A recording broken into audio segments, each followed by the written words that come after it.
it is I, Uzek Zepskull, biggest Big Mac you's ever did see. Once again, it is I, the Humie, pretending to be Uzek for the intro because funny. Don't tell him I said that, or he's gonna crump me. It's gonna be bad. However, we are back with Rogue GIT. Hey there, people, I am the Humie, the local Diganob, and henchman to Uzeg. Right beside me is Squiggy. Say hi, Squiggy. I swear, that little Squiggy just knows hatred and profanities. Oh well. What else was I gonna say? Alright. If you enjoyed the intro make sure to check Mega Shopper on YouTube, and also make sure to check me mates. Oh wait, something's not good with the mic. I need to check on my thingy. Let's see. Alright, let's do some audio tests because this seems to be weird. Audio test 1 2 1 2. Audio test 1 2 1 2. Audio test 1 2 1 2. Audio test 1 2 1 2.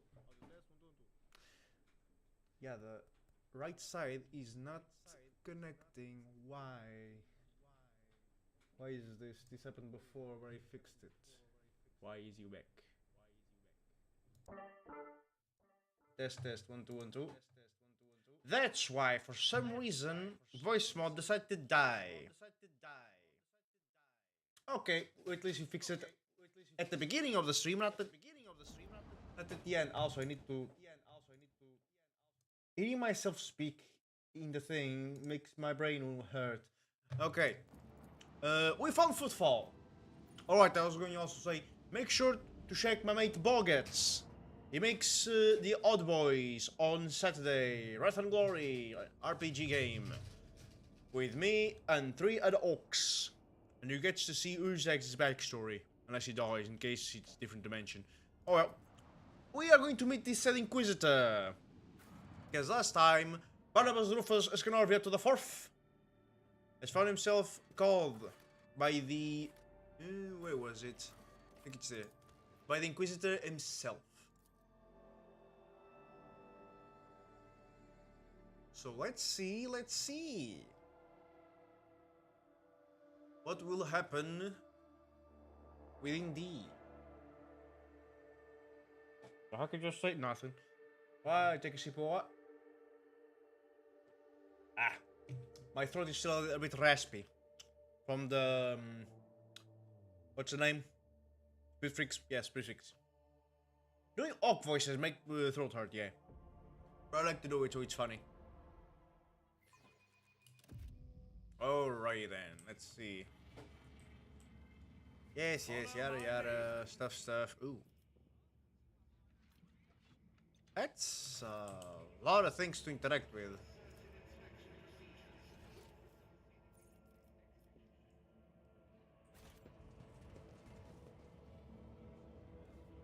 What?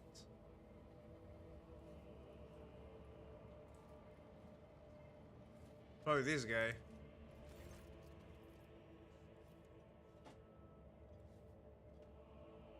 Huh.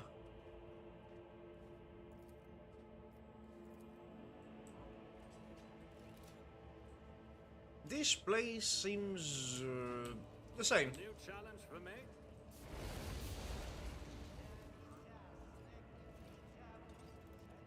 Yeah, the same. So where is the dude?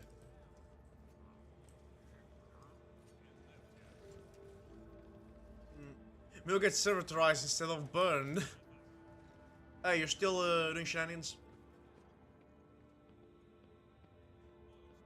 Incendia Corda. Incendia looks up from her parchment and inquires tensely.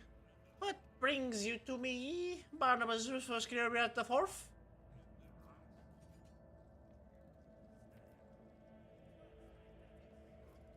No more judgment. Cease this disgrace and get off footfall. Do I have a reason to do that? I don't think I do.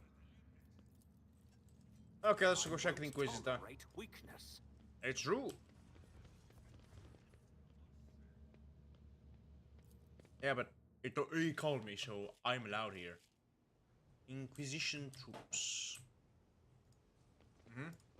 Okay, and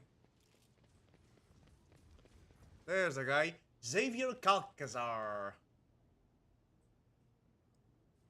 the big man himself.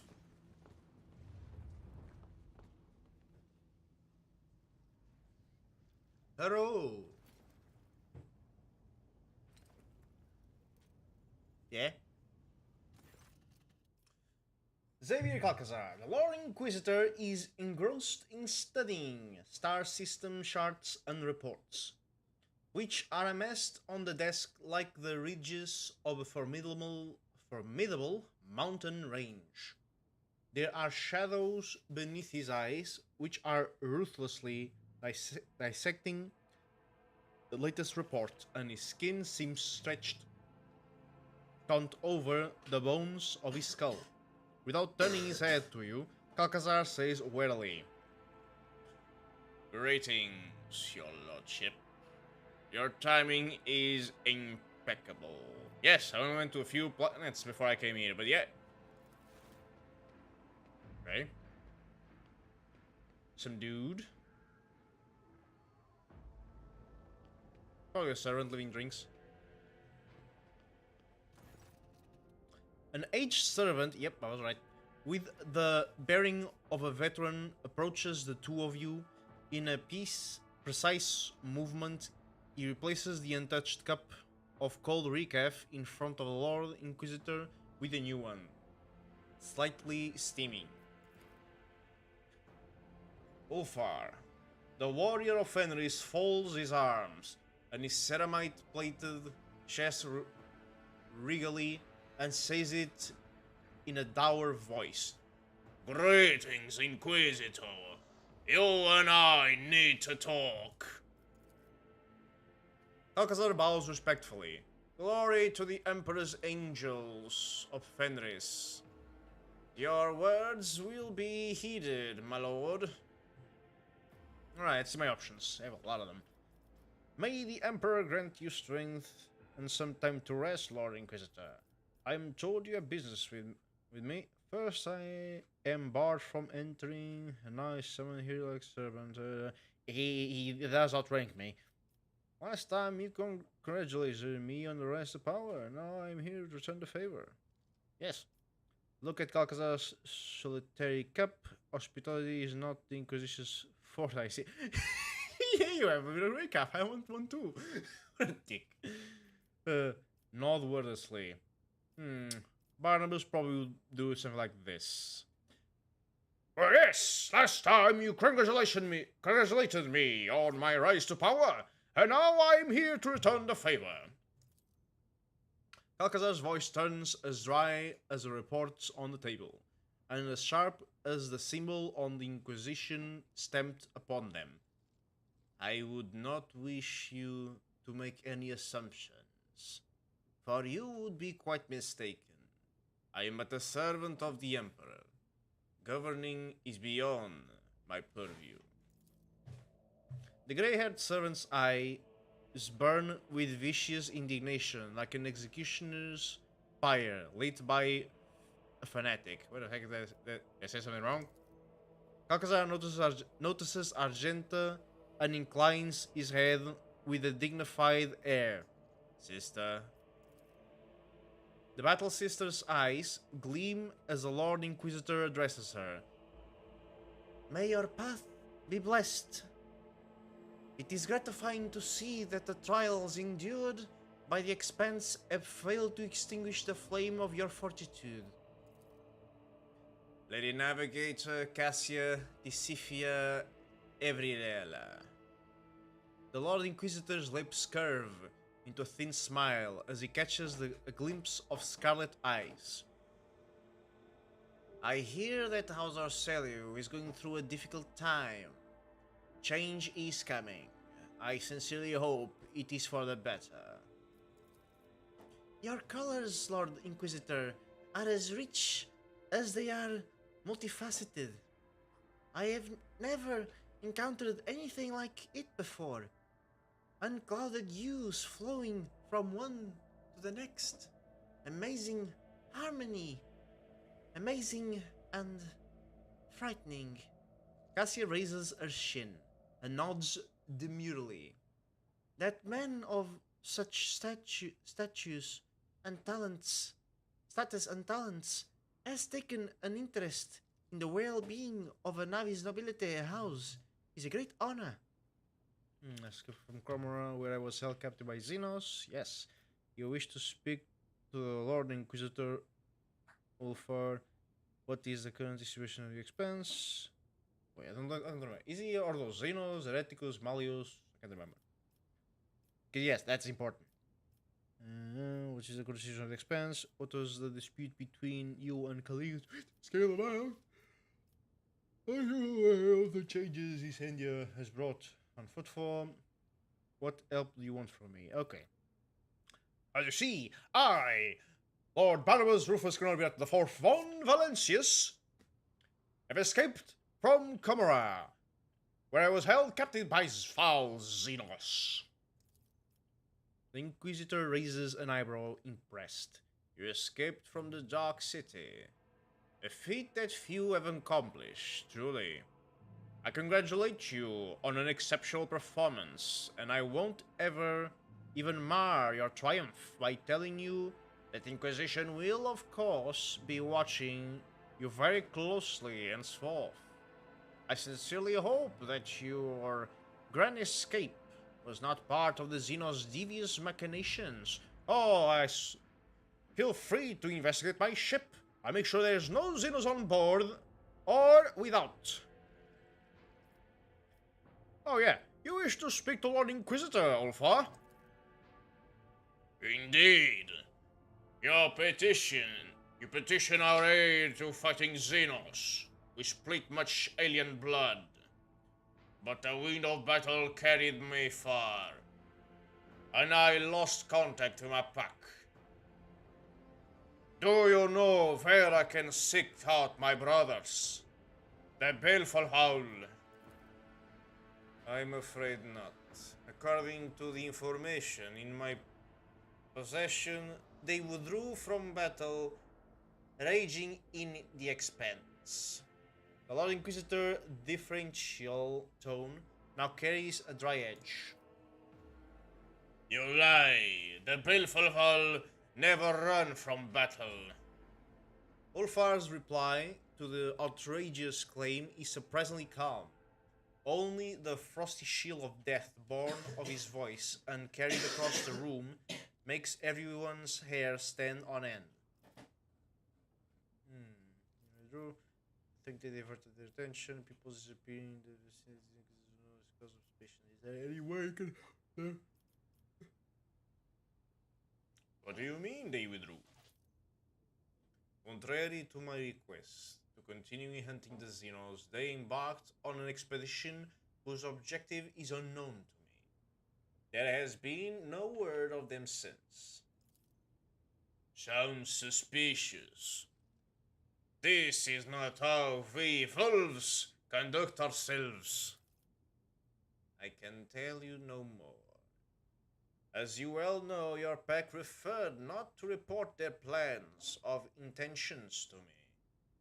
Albeit, no match for Ulfar's tongue of ice, the coldness in Kalkazar's voice too could freeze an entire world. Why do you think they diverted their attention? I presumed it was to reach for Brother Ulfar. It is common knowledge how deeply Space Wolves value the ties of brotherhood, far more deeply than the ties that bind them to other subjects of the Emperor. People disappearing in the vicinity of an Inquisitor is always cause for suspicion, I think. If this is some scheme of yours. The Inquisitor dryly interrupts the All-Father's warrior. Dare I remind you that your presence in the Expanse is not a favor to me. Okay, I think I'm switching this dude's accent a bit too much. Need to expense... no, not that deep. Dare I remind you? More dry. Remind you. That your presence in the expense is not a favor to me, but a promised repayment of a debt. I was not so haughty when I returned your lost brother to Fenris. I did not demand response for my faithful servants who died saving him. I kept secret those details that could have damaged your honor. Why then does your gratitude taste so poisonous? Mommy?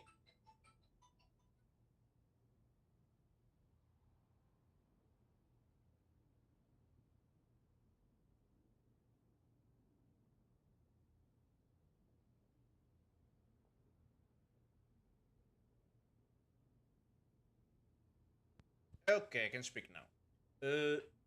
The mention of Ulfar's lost brother makes him grind his teeth in anger before he falls suddenly silent. Is there any way you can help find him? No. But I believe I know someone who is better informed. And I will name that person as soon as we finally start discussing the matter. That prompt me to summon your lordship. Well, what is the current situation in the expanse? The cult of the Final Dawn and Drukari Raiders are vying with each other to see who can cause us the greatest turmoil. Oh no, damn it! Damn you, basic human function! Turmoil. I have mobilized all the forces I can to repel the attacks, which is why we are still alive. Combined militia brigades are hunting down for Xenos and guarding convoys. And expeditionary platoons under my command are crushing heretics' rebellions. The situation is unstable, but I will not pretend that I was prepared for this crisis. However, we have not lost our footing yet.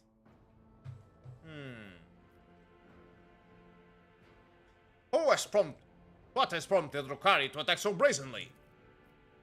Prisoner interrogations indicate that an incident occurred in the Dark City that the Xenos call a disjunction. A dimensional calamity that forced them to step up their raids in real space. Oh no, not again! Okay, return. Their audacity speaks to their desperation, which in turn will translate into new trials for his servants. Why has the cult of the Final Dawn become more active? The warp is raging. This baleful sign always portends change, and crisis beget desperation. The most fertile ground for heresy. I believe the arch-enemy's servants think their time has come, or perhaps this day was marked in their profane scripture as the date of the end of existence. I will not trouble myself with further attempts to make sense of their blasphemous doctrine. They are bent on destroying us all, and so they must be destroyed. What makes you think you are capable of... Oh. Okay, should I put all options or should I just put the options that make sense for Barnabas?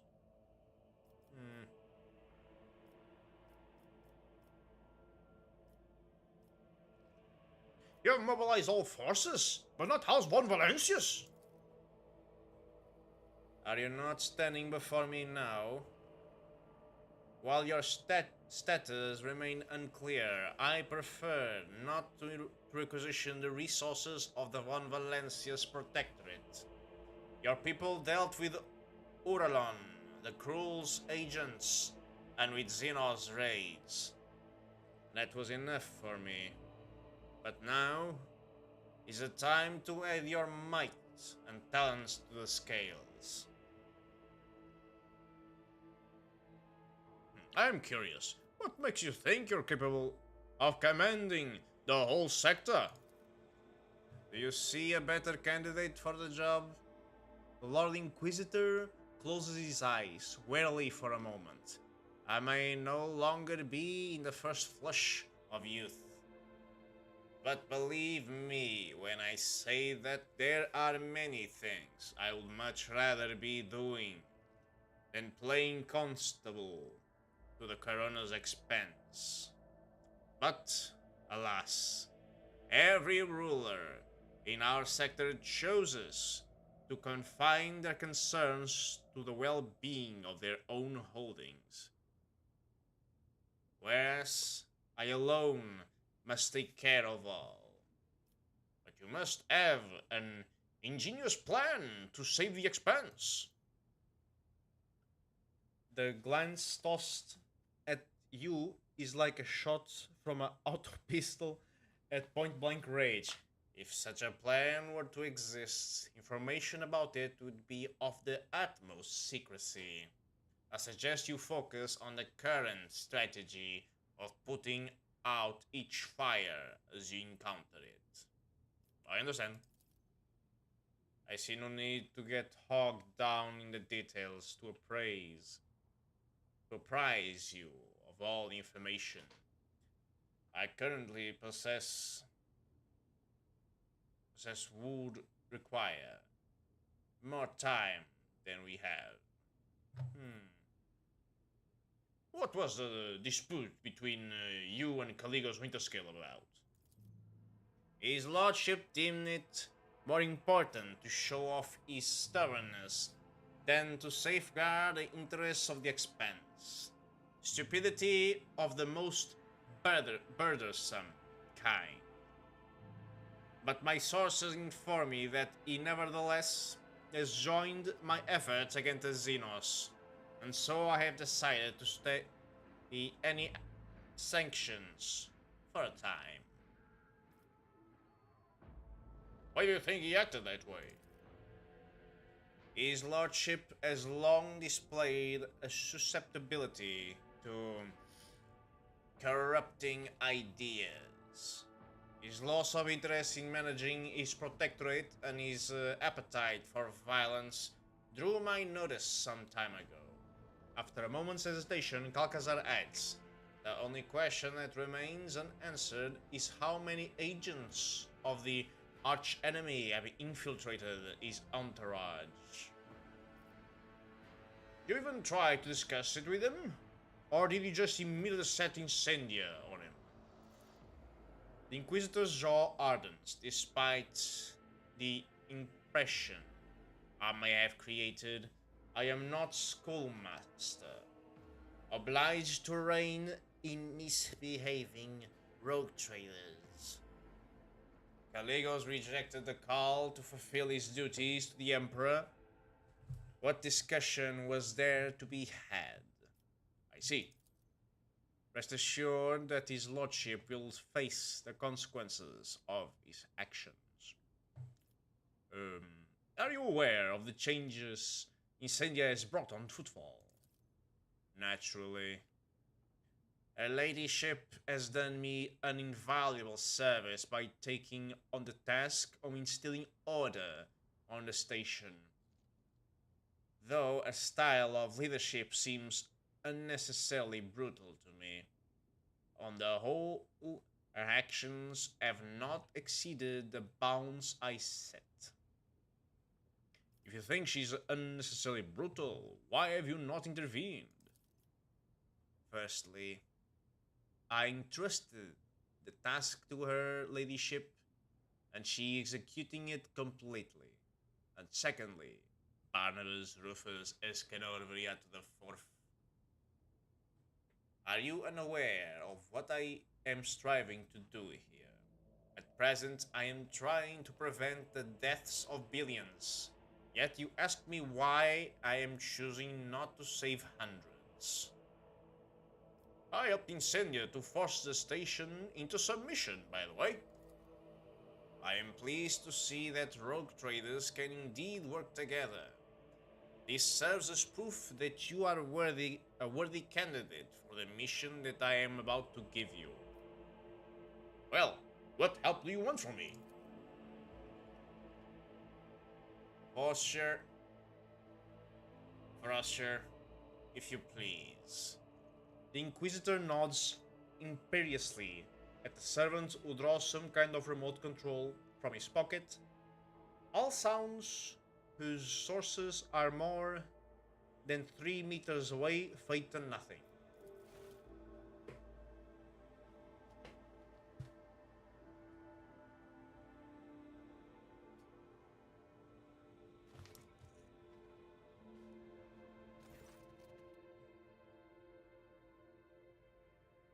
Take a sip. To my chagrin, the ability to be in two places at once does not number among my talents. That is why I wish for you to serve in my stead. I place such trust in very few people, you understand. You will feel what it is to walk in my shoes and attempt to compel a gaggle of quarrelsome blockheads to work together. You will reconquer Euphrates too for me. The Inquisitor gestures to the servants and the silencing field disperses. Fortune, another recap. This one has gone cold. And there he goes, switching his cups.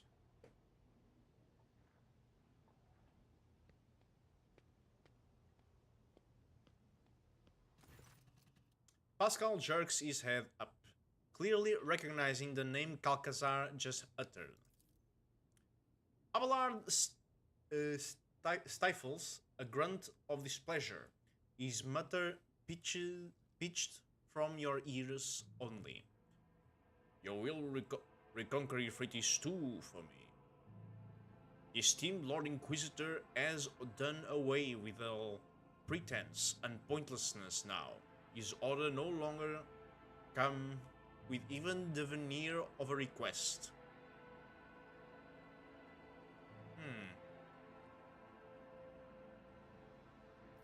Let's see, punches the servant. Is he your valet or another Inquisitor assassin? To what do I owe such an honor? Can you tell me more about Euphrates too? To what do I owe such an honor?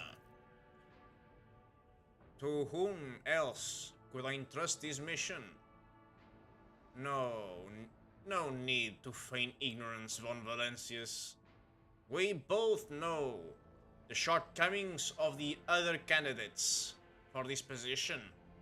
At present, in the Expanse, there are two people with a perspective and steady hand required to control the situation, and they are both standing in this room.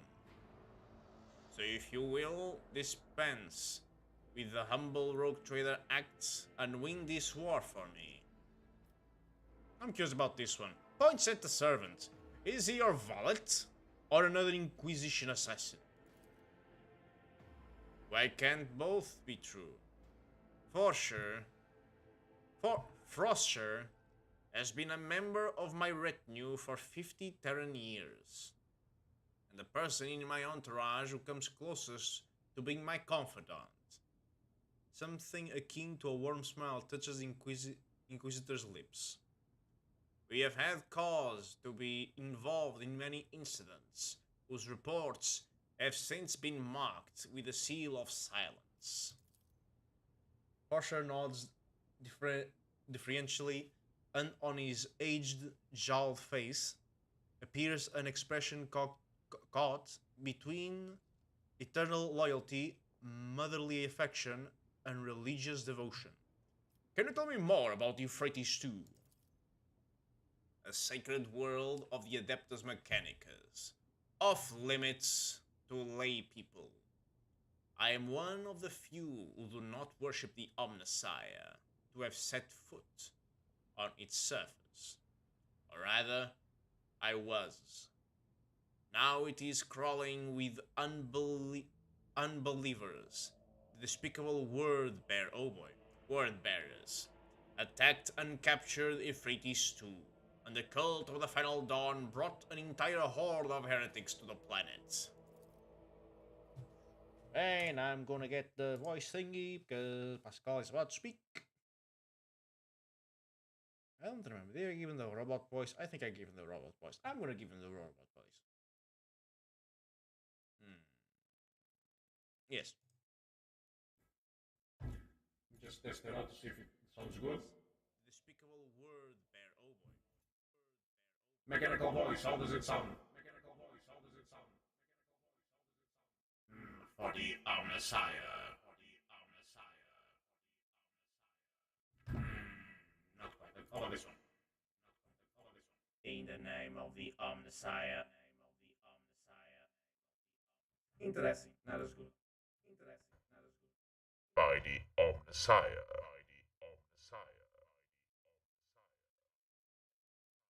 I kinda like this one. How about this? In the name of the Omnissiah.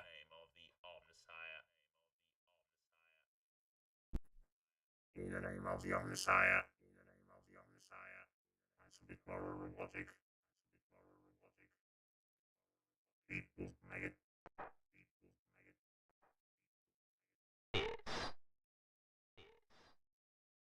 In the name of the Messiah. No.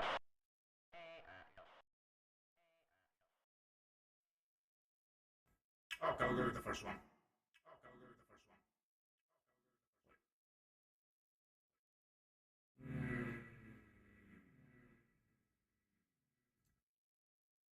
What about this one? Too echoey.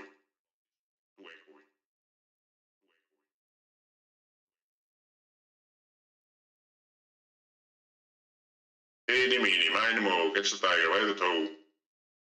Eeny, meeny, miny, moe, catch the tiger by the toe. How about this one?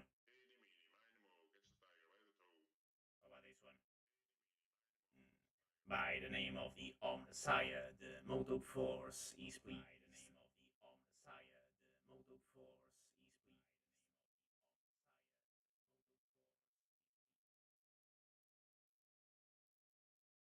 Yeah, fine. Registering a sanctity of a priority mission.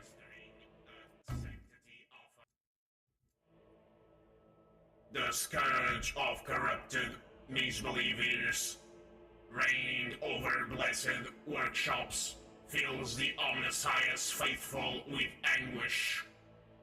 Activating ultra-secticism's protocol, I offer a prayer for the liberation of the sacred world.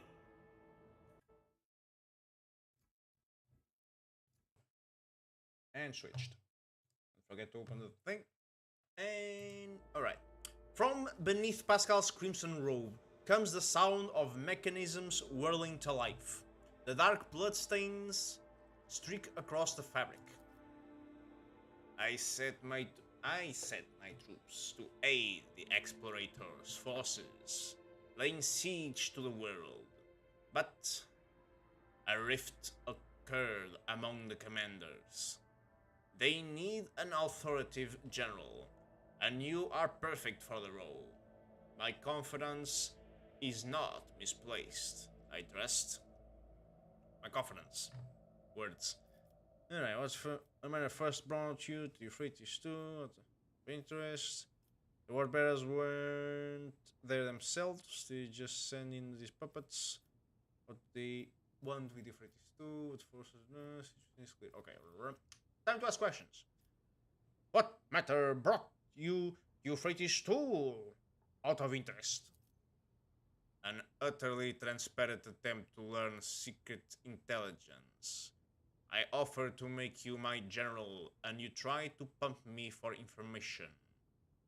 Poorly done. That's not right. Okay.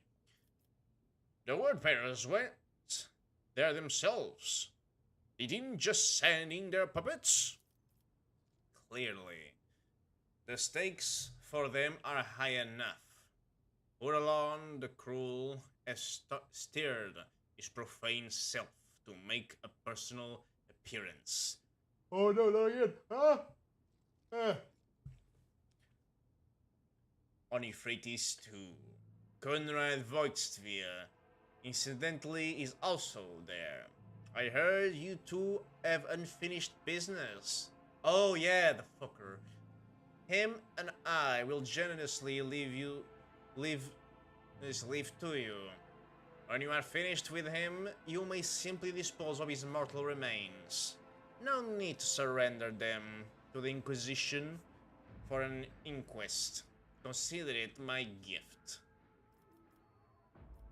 What do they want with Euphrates II? The reasons behind their machinations will be pure speculation. At this point, bring me prisoners to interrogate, and perhaps we will gain some much-needed insight. And what forces do we have in place? And what is this rift that occurred between the commanders? Explorator Fleet Divine Cognizance 78-21. Recall its most combat-ready units to retake the world. They were supported by my most powerful strike fleet and a group of deadlier allies. I dispatched a pack of space wolves to hunt down the transgressors.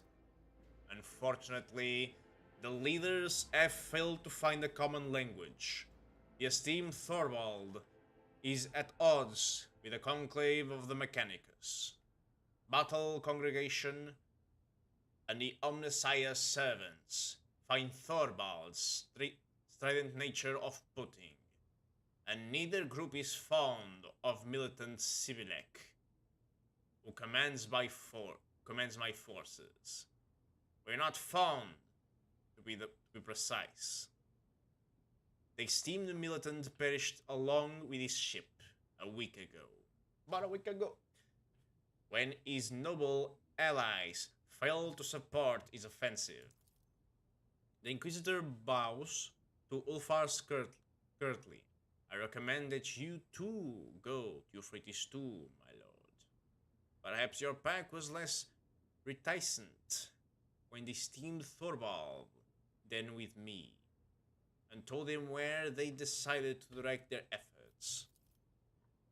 It is fine suggestion, which I accept gratefully, Inquisitor.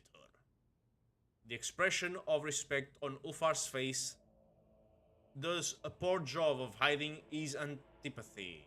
I don't know what that word means. How do you manage to enlist the aid of Angels of the Emperor? I must remind you that I am still Lord Inquisitor of the Coronos Expanse, not merely some... what do you always say, Forsher? Some Grok's bothering prick? If certain rogue traders at times allow themselves to speak to me in an overly willful manner, that should not give you cause to doubt my authority. I am not, my lord. I'm simply curious. Well, the situation seems clear enough. I'll be parting now. You will be given the details when you arrive in orbit around Euphrates II. Decline! That's a bit no. I will smash these heretics and bring proof. This I swear in the Emperor's name. I never doubted you, your lordship. The Emperor protects. Oh, information. Thank you. Forsher. Or Frasher. I don't know your name. Name is weird. Alcazar nods at the paper that his servant has differentially delivered to the table. This document attends to the extra... Oh no, not again! I'm back. This document attends to extraordinary powers you now have at your disposal. I am counting on your success, Barnabas Rufus Kirby the Fourth. You shall not be disappointed. Thank you. It's about time. Indeed, let's go and punch heretics in the face. Merrily and funnily. Word. Where am I? Okay, let's see. The kit we are wielding. You know, I need to unlock power armor to get that. But I really want to do that because power armor is cool. Agenta suit. Oh yeah, I got a new heavy flamer to her. And she has this one too, a tox flamer. Abelard is as spiffy as he can be. He has an Eviscerator now, because funny! She's doing good. So staff, but again is more useful. Ulfar is baller as ever. Alright. We're gonna go. Well, there you go, let me check the journal. Bruce Palm. Richie Bridge. Unes Valencius. Contract? No contract, okay.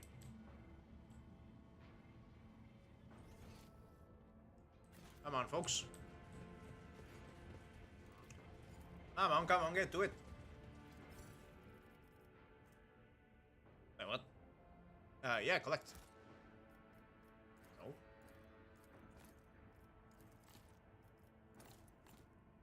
Okay. Oh.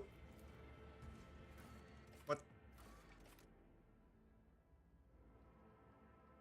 Martyrs in what? Okay. No wait, that's the bar. I want to go to my ship. I want to go to space. Why do you let me go to space? Huh? I want to get to the place I want to fight the heretics.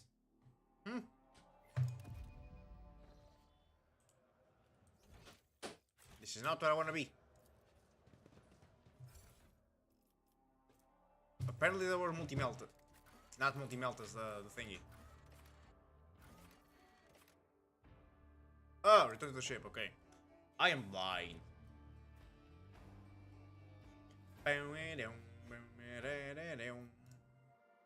Let's check it out. It's been a while since I did a void battle. I want to do a void battle. You're going there, Empress Palm. And this one is quick to here. Warp travel, zoom. It happened before, it'll happen again. Shame there isn't connection here. Oh well. So you're gonna move here.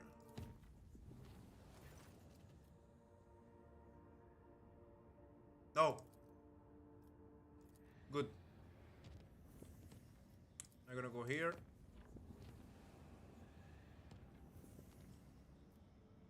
Now you have to go there.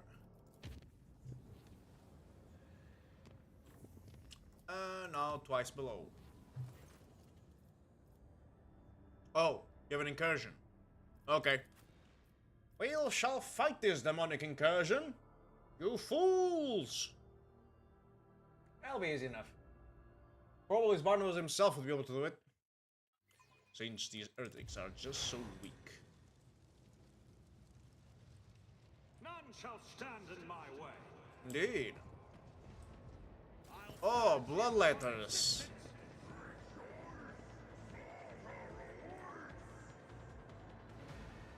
Yeah, but it's not my blood you're gonna have. You fucking cringe lord. Ulfar, front and center. Barnabas Rufus gonna be at the fourth. Front and center. Abelard, front and center. Pascal! Over there.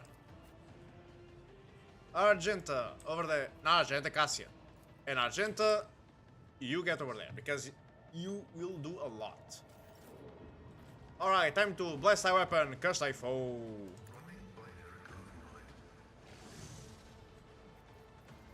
Let's create the front lines.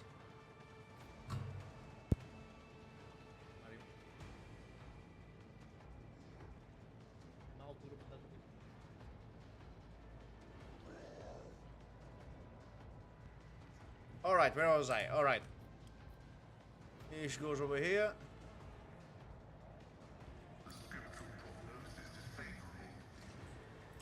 Now let's get the areas. Backline. Sure, that works. Rear.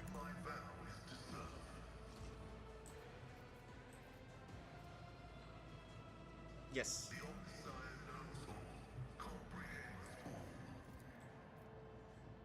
Eeny, meeny, miny.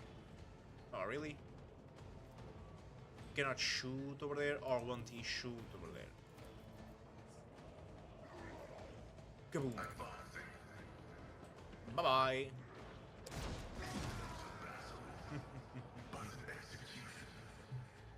Oh, execution indeed.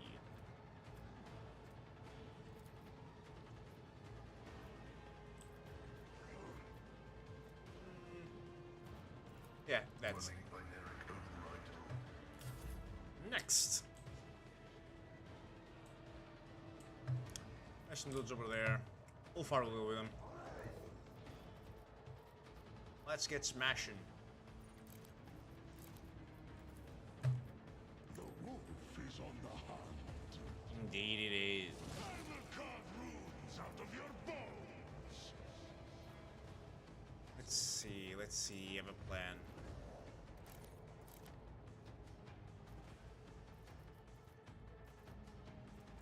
A bit of that. A bit of this. And... oh, it doesn't like me. Shame. See how the wolf Daka daka daka!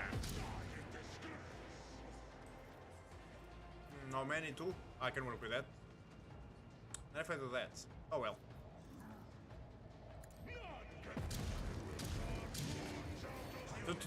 Triple kill, kill, kill. Now we walk over here. So it gains the ability to make a number of extra attacks. Yes.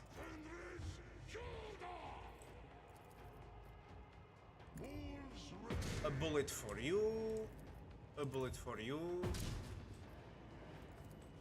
A bullet for you. And a bullet for you. That he missed. Now I kick you.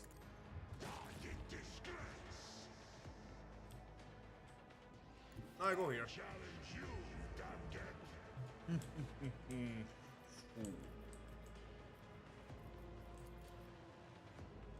Ah, sure.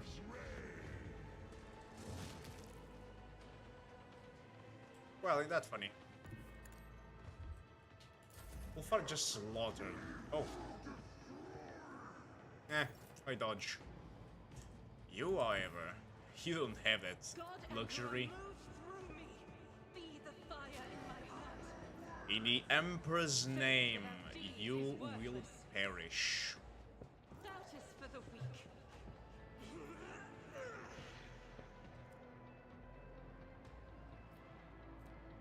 This is unacceptable. This ability cannot be used when melee. Oh. Okay.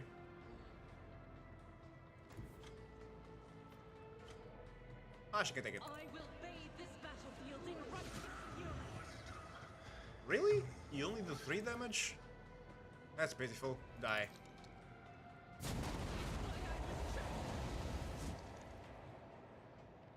And I'll do it again. Do it.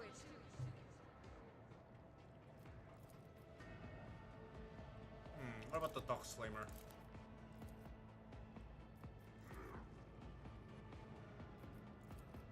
21 to 30 for the heavy flamers. Oh yeah, this As one. the Emperor commands, I act. Good. I could do better. A very, very bad display of marksmanship. Ooh, and I'm a weapon. I'm a weapon that turns heretics into dead ones. Say goodbye to your backside, asshole. Nothing I can't. You didn't stand a chance. Wow, that's a number.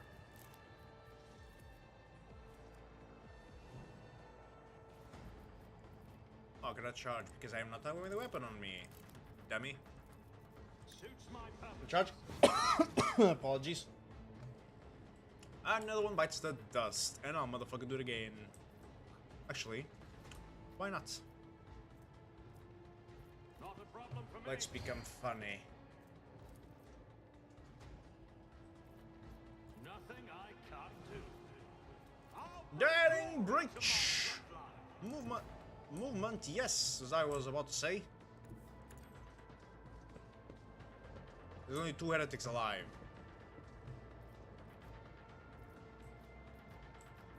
And I do that, the rest.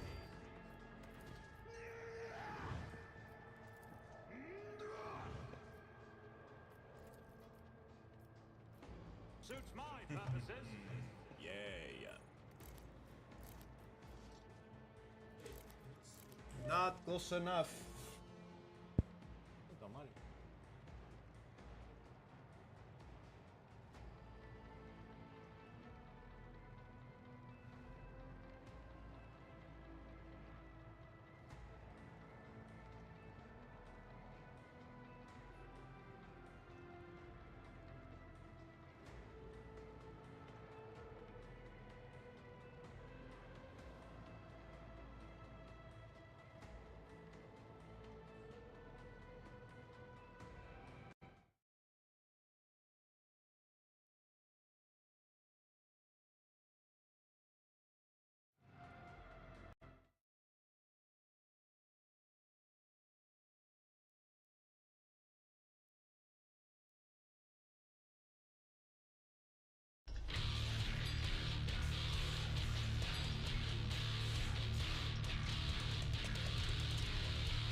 Hopefully without further interruptions. Okay, where was I? Over here. Next turn. Hey.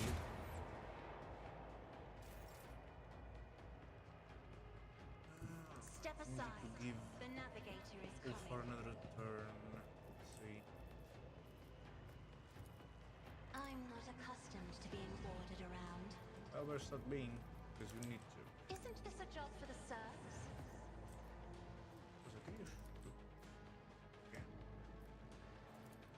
Me? Decapitation. I am a navigator, Oh, if I not get him. a servitor. Kick his ass. Consider his ass kicked. What is that? Overextended. And never mind. Alright. Job is done. And I get more loot to sell. Which technically was already mine to begin with, but technicalities, I guess. Bloodthirsty marksman. Coward.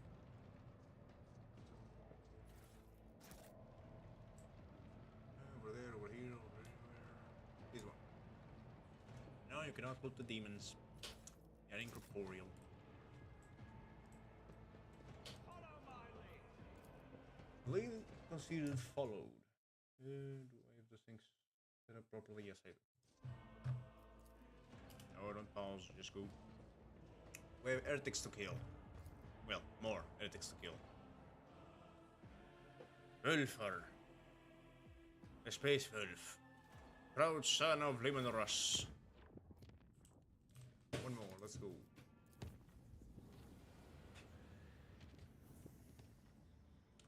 Okie dokie, let's go. We are in orbit, give us the information. No.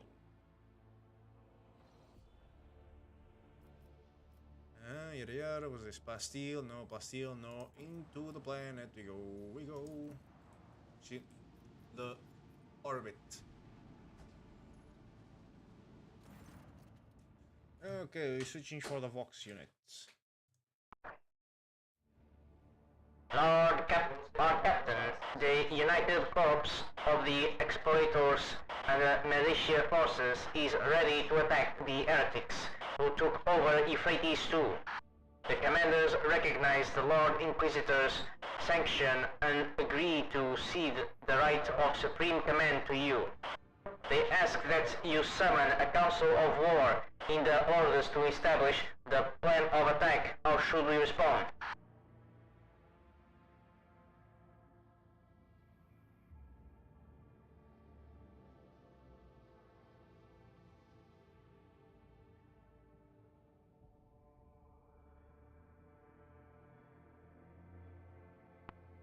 We are back.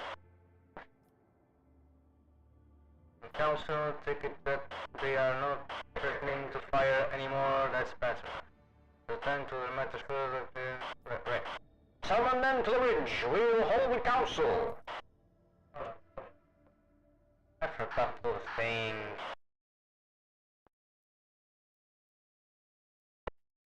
Mind the background noise. My brother insists on talking loudly as he can. Okay, the voice is back now.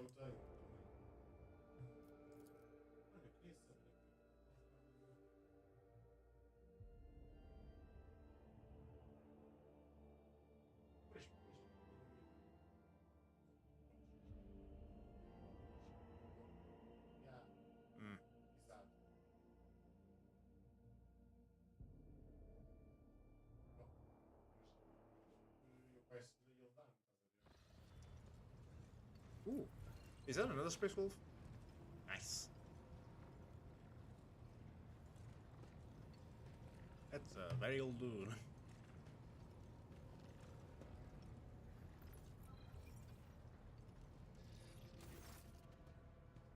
I know this guy.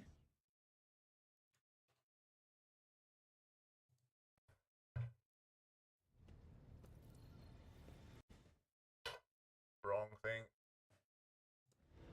The leader of the Exploiter warriors appears on the bridge, and the deck trembles beneath his metal gate. He has acquired a new set of fearsome armor since the two of you last met, and his mechadendrites are now fitted with more formidable weapons of destruction.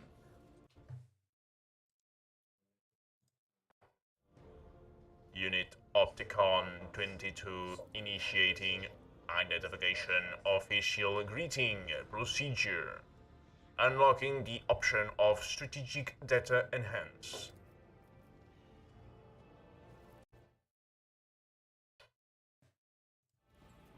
The Emperor's Angel, who follows in his wake, is clad in armor, the color of a tempestuous ocean. You hear his voice, throaty and brimming with untamed hardness and strength. Each one of you Herskels is Bonos Rufus Scanorvia to the fourth one Valencius. I'm Thorvald Ironhide, and I wish to see the mortal who has been granted the honor of leading my pack into battle. Okay, let's see.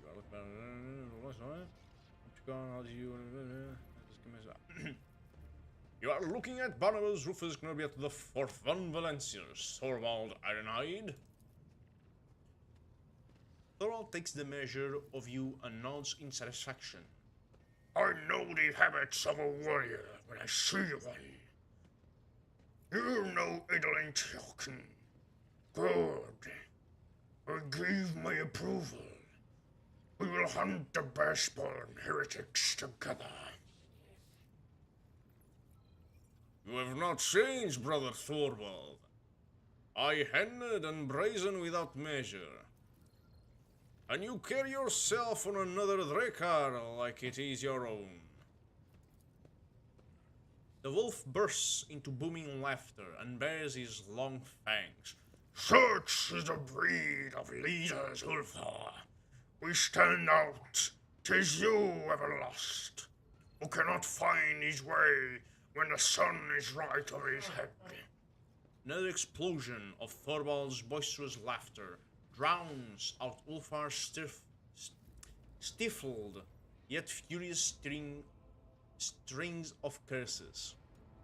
Opticon 22, how did you go from overseeing logistics to commanding armies? And switch to the thing again, let's see. This command promotion hierarchy status update was executed following the death, decommissioning, the construction of the ship Teeth of the Warthgear, and a fleet war conclave was operating aboard the vessel. Unit Opticon 22 received premature rank promotion. Modernization. The Magos Dominus, based on its extensive catalog of recorded combat engagements. You have a different voice. May your service benefit from the updated protocol that were bestowed upon you and the new analytical data that was entrusted to your elucidation.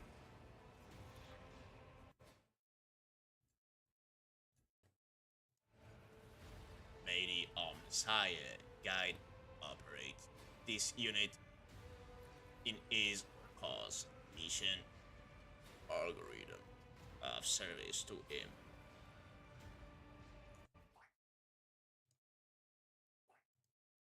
Oh, I pressed the wrong thing. Oh well, too late now. Let us commence this war council. Let me drink a water. Okay, another one. It's gonna feel bad tomorrow, but gotta do it now. What good is another war council with a cog priest who knows not the joys of battle, who cuts off his parts and replaces them with augments to please his all-knowing master? He will propose again a cowardly plan unworthy of warriors, as it is custom for his brethren. This time I won't forget. Registering a display of impertinence, data insufficiency in regard to the military craft, eradication methods of the Adeptus Mechanicus.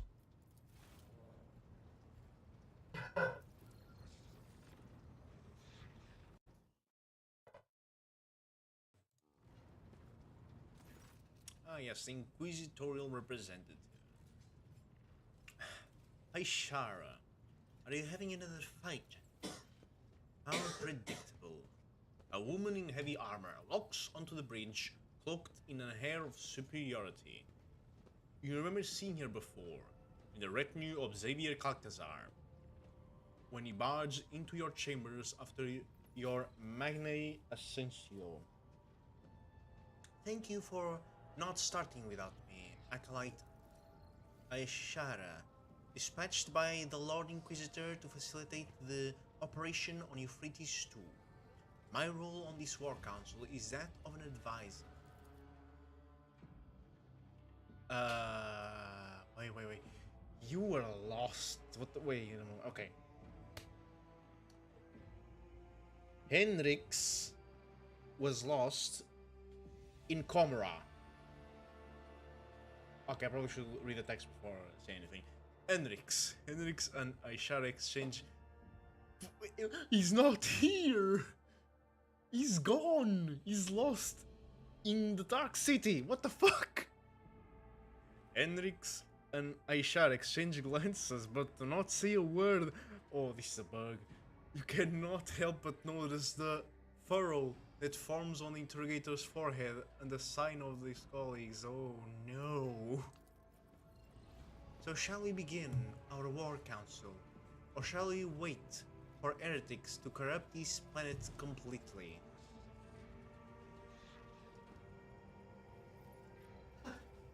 Hey Shadow, why are you here? She's telling me, she told me, she's an advisor.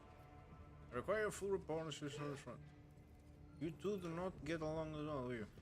I require a full report on the situation at the front.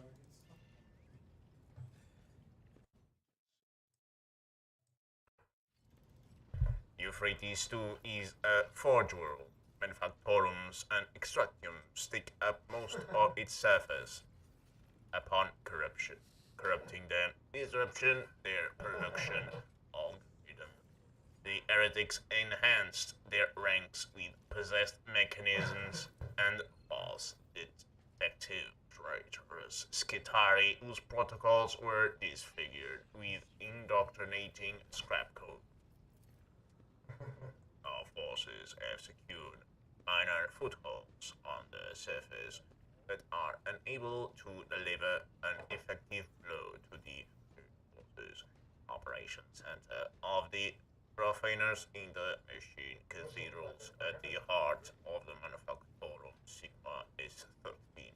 According to the available data, this is the current location of the Arch-Heretic. Termination target the Dark Apostle Urlon the Cruel. Switcheroo again. We may outnumber the enemy, but always he's a poor warband. All he has is steel cars of the Omnissiah and scantily trained serfs who across the expanse, while our foe is detestable and nevertheless dully putrid-hearted traitors from the ranks of the word-bearers, and their vessels protect the machine cathedral from orbit. Ooh, I need to drink one.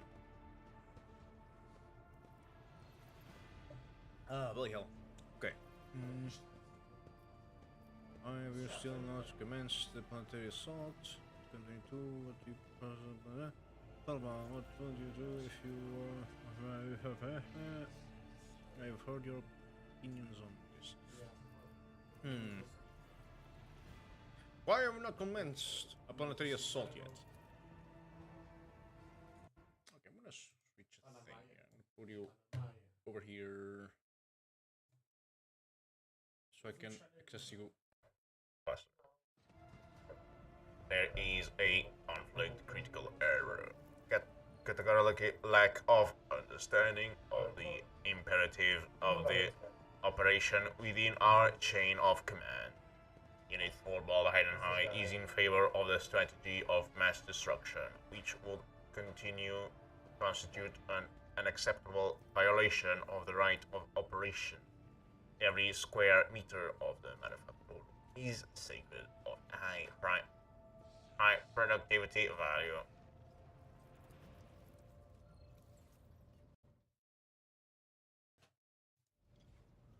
Which is why the cock priest is so intent on hindering and sabotaging our assault, and refusing us forces and letting Drekka us. But Thorvald Ironhide won't fight on the terms of priests. If my battle plan is rejected, the Omnissiah's servants can retake the planet themselves. May they think their lives mean nothing compared to their precious cathedrals. But a wolf knows what his life is worth.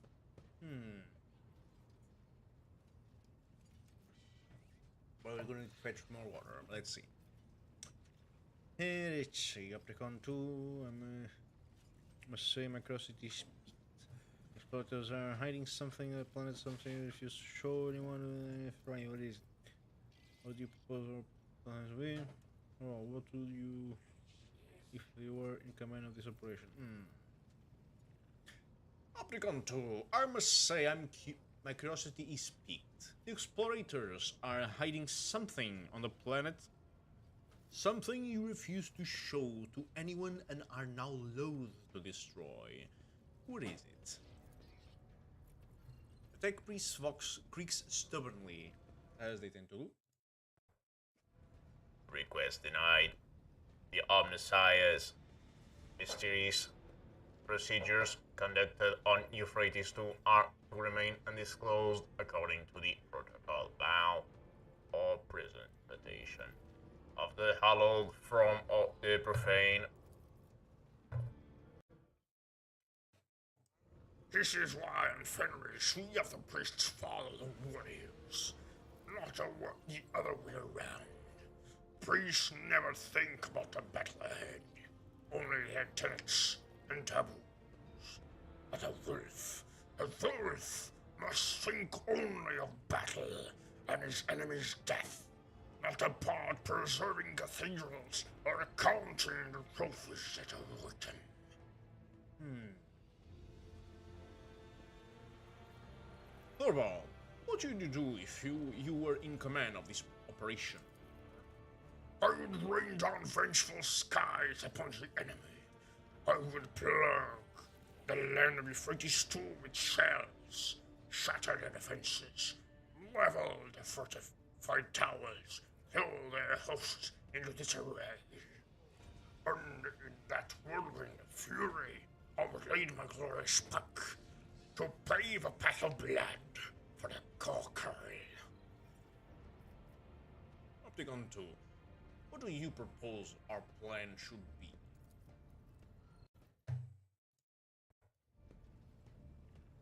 Our strategic analysis points towards a full-scale offensive as the optimal course of action.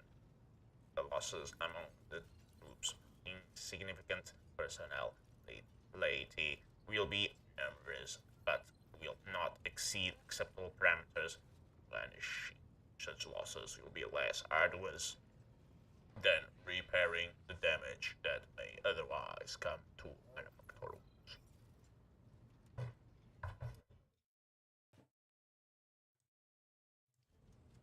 I've heard your opinions on this.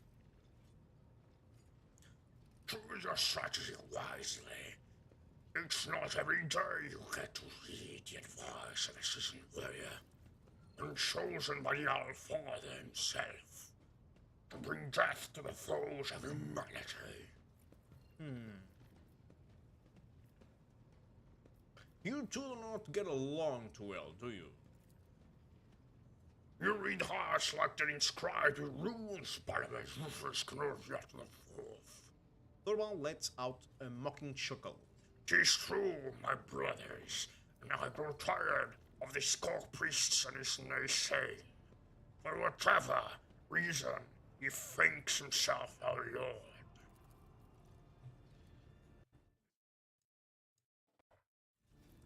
I concur with this statement, given that the military action, sacred purgative secret eradication procedures is taking place on a world devoted to the machine god. Unit Opticon 22 insists on his privileged status in the matter of strategic selection. Okay. Alright, options are Imperium, Logic, Persuasion. Let's read this. Okay. Imperium, 67, 60. Actually, Inquisitor Logistic more. Oh, yeah. Heresy runs rampant on Euphrates 2, and you two would rather waste all your strength on bickering, then you are nothing but fools. Yes, success. Thorvald's face turns purple, and he cannot come up with a retort. Opticon 2 lowers his head repentantly and lets out a benhetic thrill. Neither of them can find the words to rebuff your pointed accusation. Okay, fine, I'm curious. What is Thraskal's there? Aisha, why are you here? Give me someone with a normal voice to do. The Lord Inquisitor entrusts me with the task of forging an alliance between the assembled fleet and the forces of the Cognizance fleet. Once this task is complete, I am to act as an observer and a special operative. And what are you responsible as a special operative? I'm afraid the Lord Inquisitor did not give me the authority to elaborate on this matter. There is no surprise in my heart. The Inquisition is, as always, too ashamed to its dark deeds to reveal them to honorable fighters. Thorvald makes a show of spitting on the floor. Oh, my floor, no. There will be no I can respond.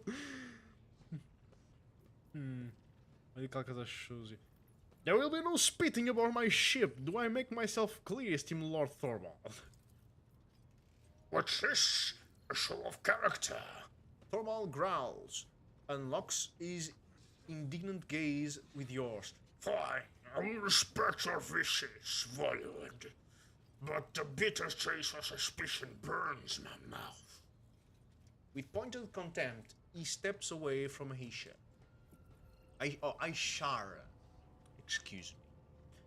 Why did Kalkazar chose you? Well, people.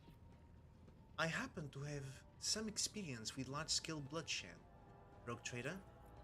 That, and I never fail to deliver results. This is good. I'm glad to be here then. What troops can you spare to reinforce our army? The militia forces have already been transferred to Opticon 22. All I have left under my command is a tactical unit explicitly instructed to carry out the Lord Inquisitor's special assignment. I see. Now let us move on to discussing how we intend to kill the heretics. Ah, yes, my favorite part. I shall now present to you the plan of our assault on Euphrates 2. Arnold wants to speak. The first step is obvious. We eliminate the machine cathedral's orbital support. But what planetary assault strategy will you choose following the destruction of the enemy void fleet?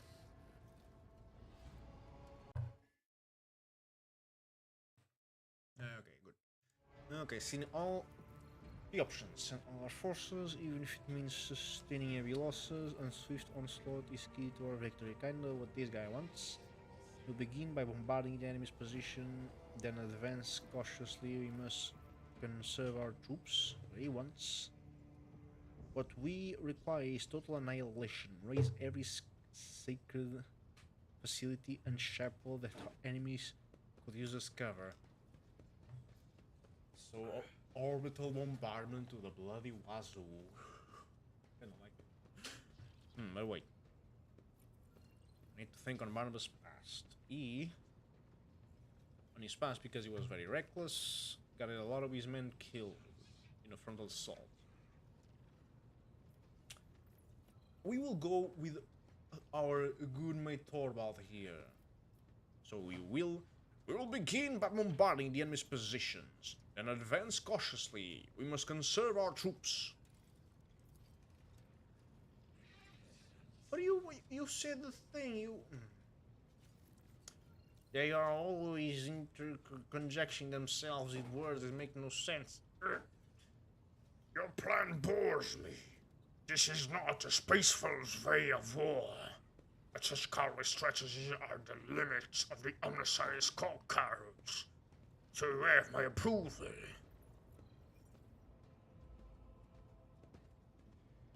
Because confused. Okay then. So it's a yes, it's a no, it's a no, it's a yes, but... My pack will do all that is asked of it, and stand at the vanguard of the assault until we meet on the field of battle. Barnabas Rufus Grior via the fourth. Thorvald looks at Ulfar with a smirk. And I say the same to you, Ulfar Heaverlast. 'Tis a pity our pack will not share in this glorious victory with us. Ulfar lets out a bestial grumble and says to you, "That boastful Grezov talks too much about my pack. He knows where my brothers are. I can smell it. Before we drive into the carnage, summon him to your ship. And let me question him. I wish to hear what he knows. While he still has not lost his blustering tongue to the heretics." Macboo. We want to speak. Strategy confirmed as optimal. Updating the Skitae tactical programs. Transmitting the unit's general blessings. Authorization for offensive action. A lot of XP. The Lord Inquisitor will be delighted at the news, and some semblance of order was established in the command. I wish you luck, Rogue Trader. Indeed. Okay, I want to check something, and I need to... Let's see... Eeny, meeny, miny, mo. Cartagamento. Yes, we still have plenty of time.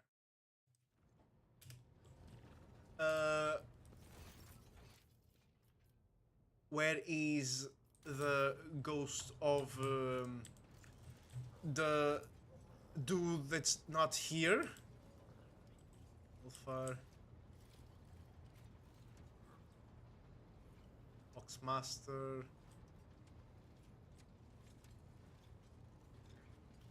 Why did he appear there though? It's weird. Okay, you.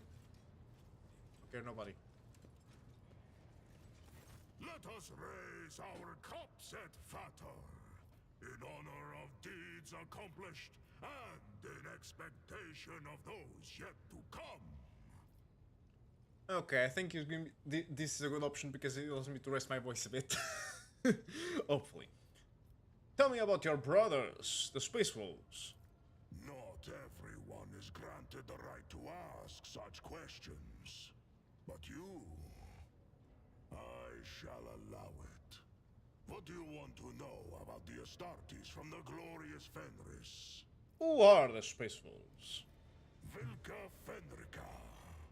That is our name in the old tongue of our world. We are the fiercest of the All-Father's warriors. His executioners. His retribution.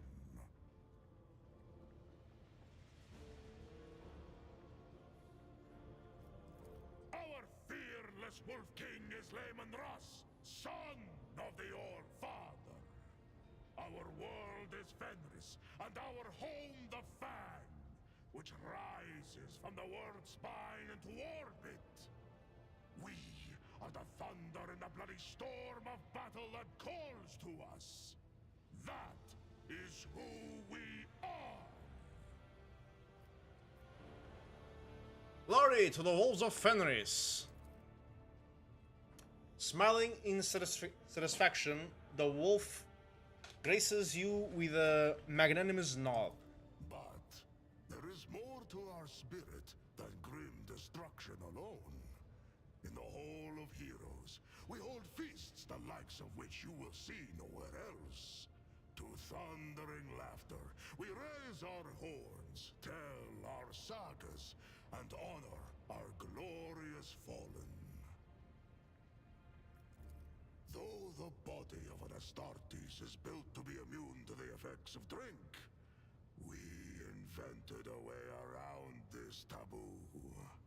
The mead we brew can overcome even our blood.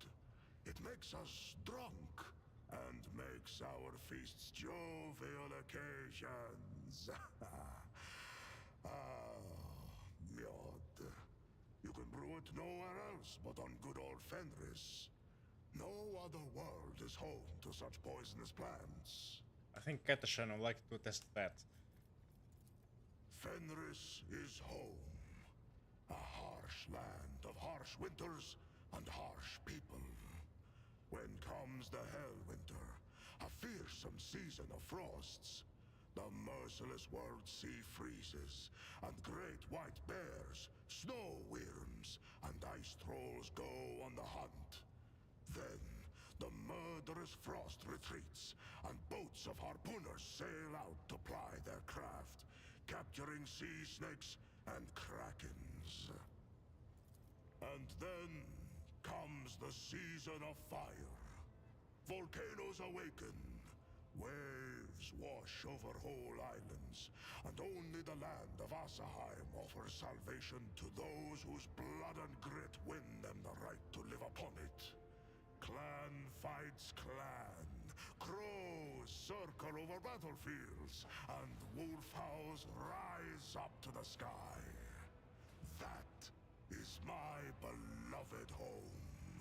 There is no place in the universe like it. Tell me, Edfator, what is the most fearsome foe on Fenris? Well, Olympium failed. Fenris is known as a death world for good reason. There must be dozens of lethal creatures that inhabit the planet, but which is more fearsome than all the rest? They call the ocean, the humans, the wolves. The most fearsome foe is treachery, some kind of huge monster that rules over all the others, the lord of the ice trolls.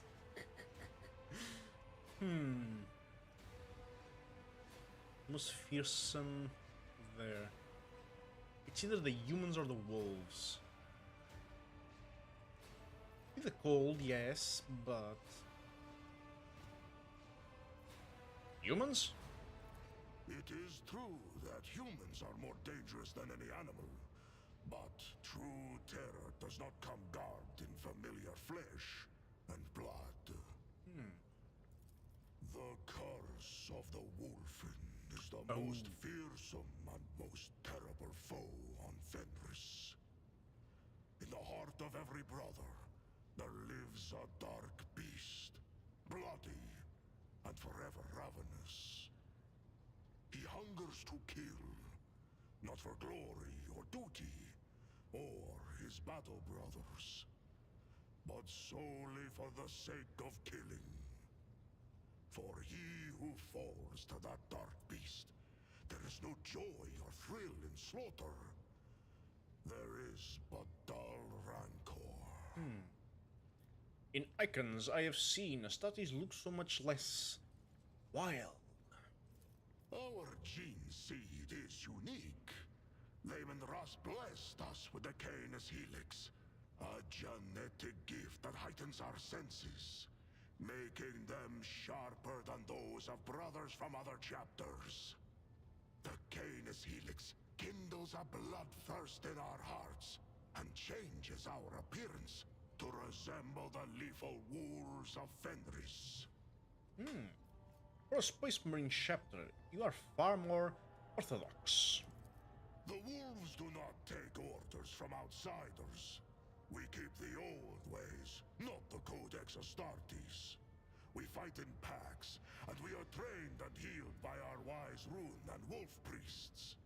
We do not find honor in adorning ourselves in laurels, but instead etch the full names of our fallen kin as a promise of vengeance, and draw strength from that promise. What do you believe in? We believe in the great wolves, in the deadly Blackbane and fierce Drakan the Thunderwolf, in the redoubtable Hagar the Mountain Wolf, and in the Bloodied Hunter. In the wolf that stalks between stars, who follows us wherever we may go. And in the uncanny two-headed Morkai, guard of the realm of the dead. Of the great wolves, some show us their favor. Others are more malign. But each teaches us a lesson. For that, we praise and honor them. Does that mean you do not believe in the immortal Emperor of humanity as a god? The All-Father is not a god. He is the best of all humans, our perfect forebear. His blood flowed through the veins of Layman Ras, and Ras's blood flows in me. Does that make me a god? My respect for him has no end, and I am ready to die for him. But what place does faith have here? Is the All-Father like the massive Iron Wolf, whose every tuft of fur forms a mountain on the surface of Fenris? Or is he as enormous as the Sun Wolf, which rises to hunt every morning and fills our world with light? The All-Father is not a god, but the highest of humanity. Ordinary humans struggle to grasp this, but we, his warriors and offspring, remember the truth. Okay, let's see options. Well, I believe that the Emperor is a god of humanity and our guardian. You speak blasphemy! How dare you? What a primitive barbarous religion. I also believe that the Emperor is a man and not a god. A different faith. The same old idiocy. I see. Okay, Barnabas is a, what's the word? Dogmatic Puritan? I think that's the word.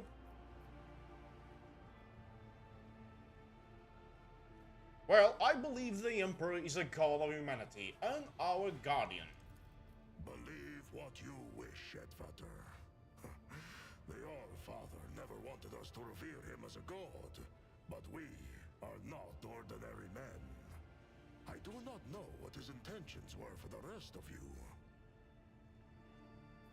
What else do your wise priests do? Lacan the Ruined Wolf once shared the mysteries of the healing potions and the secrets of magic sagas. He taught them to see the past and future in throne runes, to call down storms, and to carve powerful talismans. You sense not the slightest power emanating from the charms Ulfars is wearing. You spoke of full names that give you strength. What is your name in that case? Ulfar Redmane.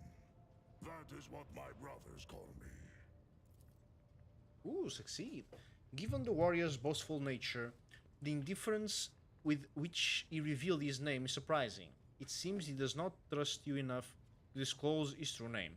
I understand. Do you? And there I was, about to round off my story with a short 400-verse saga about the gifts of Lacan the Ruined Wolf. My curiosity has been satisfied, my good friend. Should what I told you reach other ears, I shall take your tongue. I'm okay with that. Why do you wish to meet with Thorvald? If anyone knows where my pack brothers are now, he does. but it is not right to speak of such things within others' hearing. That is why I thought it better to keep silent at the War Council. Very wise. Well, let's inform Thorvald that he's invited to board the ship. I thank you, Ed Fatter. Aye, aye. Yeah, another one.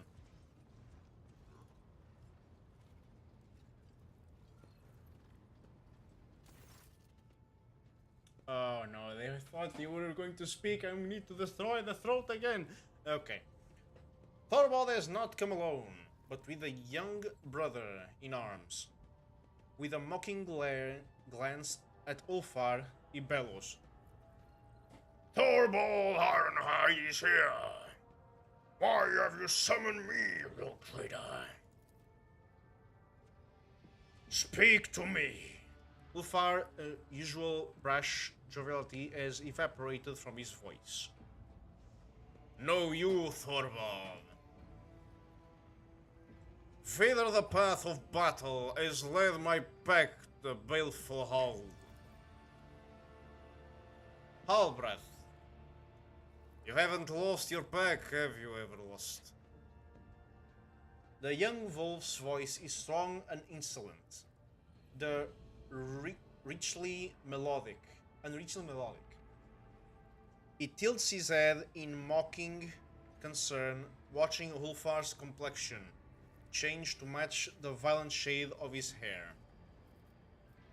Why we did not have a chance to talk properly in the council. I wanted to meet you. Well, Ulfar, we were lost. Do you know where Ulfar's pack is now? We did not have a chance to talk properly at the council. I wanted to meet you. Ah, of course you do. Who would miss the chance to strike up a friendship with the illustrious leader of the equally illustrious Stormbiter? Go on, Albert. Recite the saga of my exploits, and make sure to include the landing of the Void-Kraken mouth. This is Harbrandt, the Bee, the brave, the most sonorous voice in my pack. Thornbald nods at the tall wolf, who seems to radiate the proud vigors of a warrior. I think you mean to say Halbrath the Bragant, no? For his verse of weaving together the truth with his own flight or fancy. Ulfar smiles vindictively, with viciousness utterly unbecoming of an angel of the Emperor. Now it is Halbrat's turns to blush. Thorvald chuckles. Thank you for the correction, Everlast. I reckon we can do without the saga. Are all wolves so hostile towards one another, or is it something personal with you two? Are you wolves so hostile towards one another, or is it something personal with you two? Thorvald chuckles. It is only friendly nipping. If there was hatred between us, the walls of the glorious halls would have long since been painted with blood.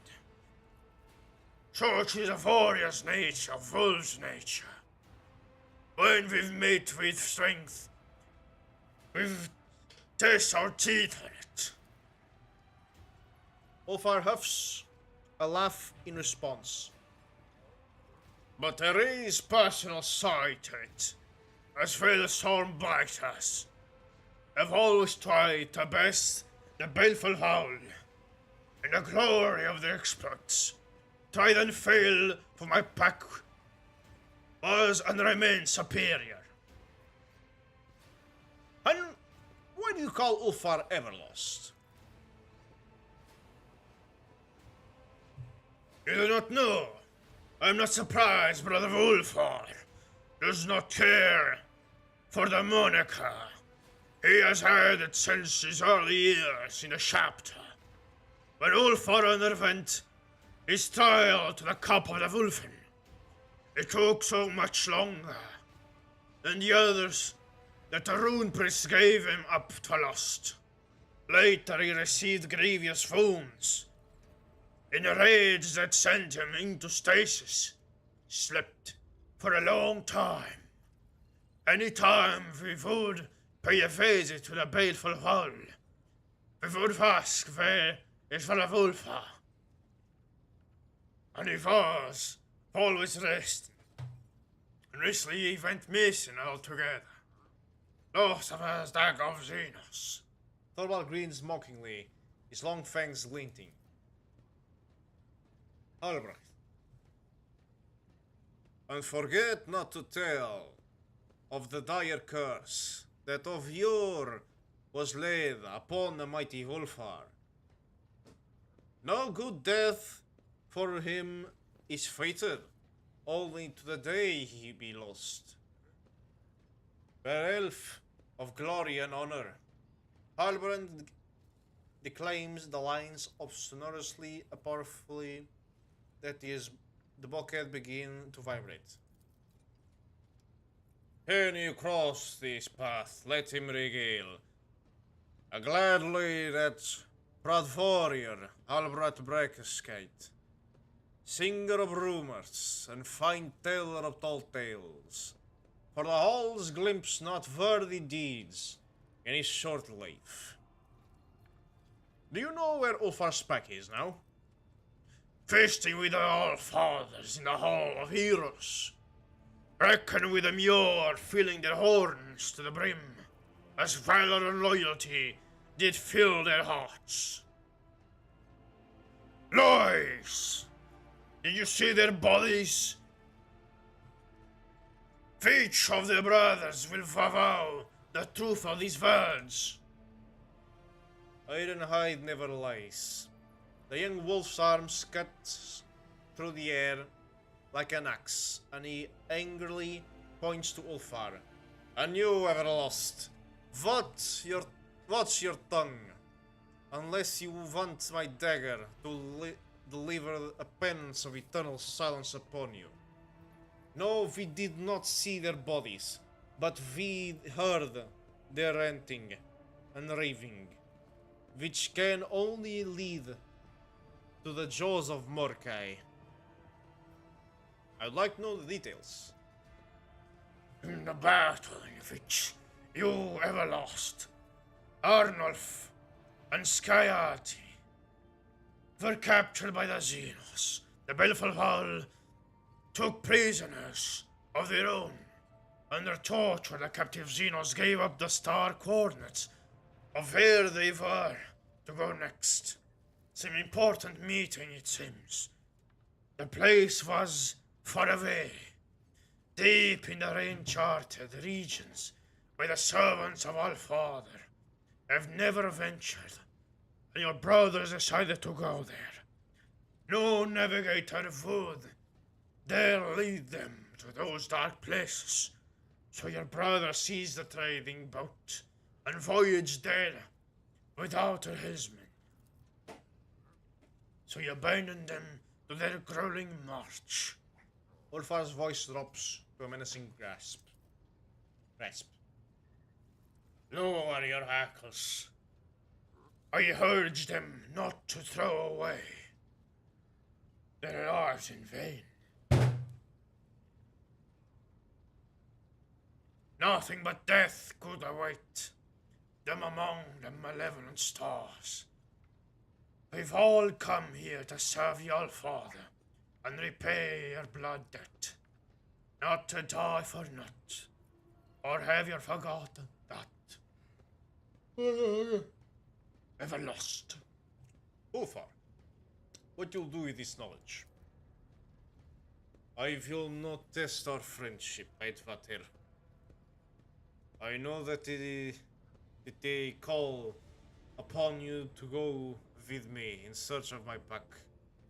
I will be taking you away from important battles and be saving of your home. So I will go alone to seek my brothers, but I will not abandon you in your hour of need. I vow to you, when we have defeated your enemies, I will leave you to follow the trail. That thrill is bloody and has lost its gone cold, Brother Wolfar. There is no need to add another body to its tally. As a leader of the Stonebiters, I call you to our pack.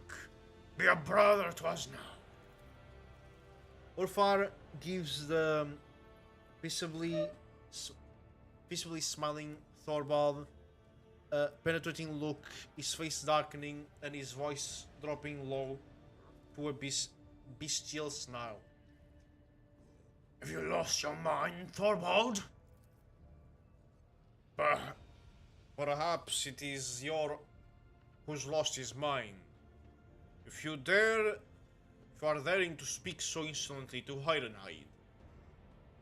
Oh no, okay, but damn you, basic human function.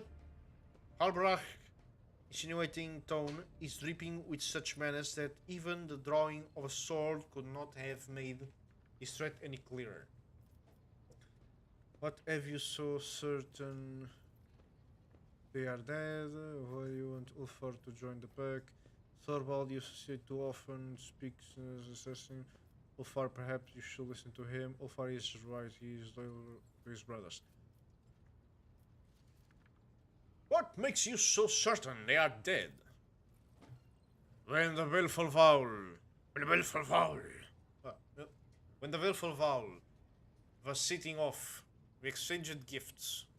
Our pack runes every 10th watch. A priest cast the runes and saw what fate they revealed. 50 watches after a Willful Vowl left, the runes showed calamity. Betray me. 60 watches after they left. Death. Since then the runes have been voiceless, their patterns hold no meaning. And that's it. The spirits deceive you. Your priests went a little soft in the head and forgot how to read the runes. And for what given my pack? Up dead, cowards. The runes not lie, Wolfar. You know this now. I am sorry I'm your brother. I'm sorry about your brothers. But their fate is clear. Why you want Ulfar to join your pack? He is our brother. He should not be left to wander the galaxy in the company of ordinary mortals, or alone. Wolves are like sharp knives. We hone ourselves against each other, and without brothers, Wolfar will rust and grow dull. Be with us, Ulfar. We'll take you in. Go to hell. Go to hell, Thorvald. They'll take you in there. Thorvald, your associate too often speaks when no one has addressed him. Giving you a disgruntled look, Thorvald sternly cuts you off. When it concerns Wolf matters, Elbreth, We'll speak if we wished. Do not forget that we are the chosen warriors of the Old Father, Trader. Treat us like servants at your peril. Ulfar's eyes flash with fury. Stop there, Thorvald. These mortals rescued me from captivity and proved this valor. I will not stand here and allow him to be disrespected. So you hold these mortal above your brothers. Being without a pack has torn you feral and stupid, ever lost. Ulfar is right. He is loyal to his brothers. Stay out of the wolf's business, Rook Trader. I will not reveal the coordinates of the place to which your brothers traveled. Respect your alpha, Ulfar. It is an order. You are too quick to call yourself my leader, Thorvald. Go and bark commands at your pups. What are you calling popular lust? Unlike your pathetic puck, we will soon go into battle and accomplish great deeds. But you coward, that you are, want to shrink your duty. Okay. Ulfar and Ablas' roars merge into a single word. Duel! Stop, soldiers. Say nothing and do not interfere. I'll say nothing, do not interfere. Thormanhide, a harsh shout drowns out the two wolves, who are ready to lunge at one another. Quiet! Both of you! Have you forgotten where we are? Holmgang can only take place on solid ground. Not on a boat, not void, and warp. Are treacherous and unfit for host a duel of a verdi. Unshakenly, I am your superior, Ulfar, and so I am not asking, but ordering you to back up your chest, beating with deeds. If a baleful howl pack is alive, as you say, let it march with the Stormbiters. In the assault on the Euphrates too, let it display the valorous and the stories tell us. If you stand alone, all your brothers, or have you gone soft? Oh, very nice.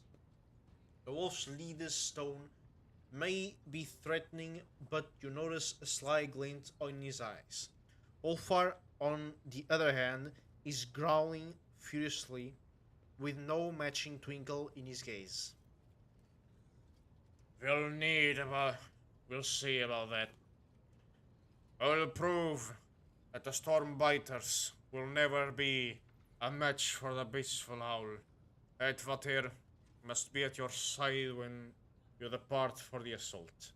Promise that you will grant me support. Oh, well, why will you not simply let Ulfar where to look for his pack? Promise Ulfar will march into battle together. I promise, Ulfar. I will march into battle. We will march into battle together. An oath has been made. If you prove that your words carry more weight than a battle axe, I will tell you where your brothers went. If you fail, you will submit. Thorbar's lips curve into superior smirk. My neck. Okay.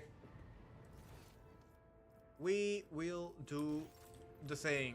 Where is Abelard? There it is. Lord Captain. Why would I say that? I must take my leave. Lord Captain. Okay. 2 minutes. Can we get at least the introduction to the next bit? I'm quite excited. It's a shame that we almost run out of time. Scanning the planet. This reminds me. Do I... Let me go down. There you go. No. So the other's probably the same.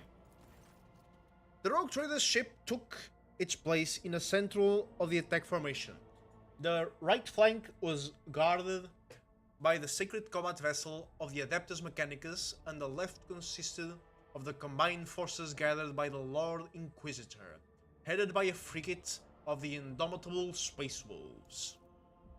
The enemy deployed their ships in a wide arc, in an attempt to surround the squadron.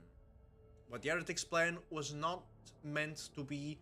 Thorvald and Opticon 22 sent their detachments forward, tying up the enemy in combat and presenting the Lord Captain with a chance to deliver a blow to the very heart of the enemy position, where the flagship of these traitors to humanity awaited their final hour. Oh boy, I'm excited.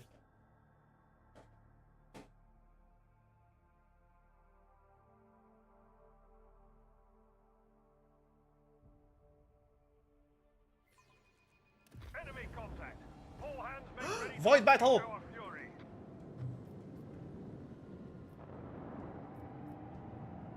Oh, I can surely deal with this. You know what? We extended a bit. Let's go until we beat this thing. Let's go, let's go, let's go. Oh no, warp manifestations. However shall I cope with it?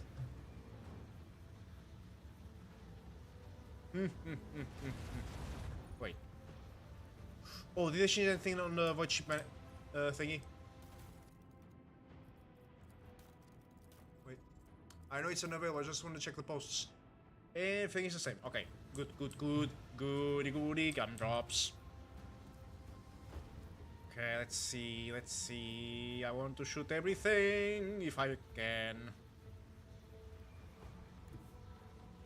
Wait, before I move.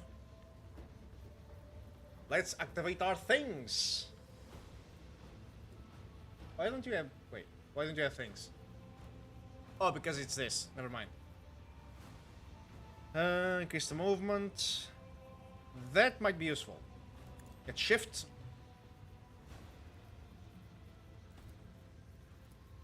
With that. I need that too. Okay, warp wave. Shallow jump. Oh, maybe. Yeah, shallow jump. Whoop.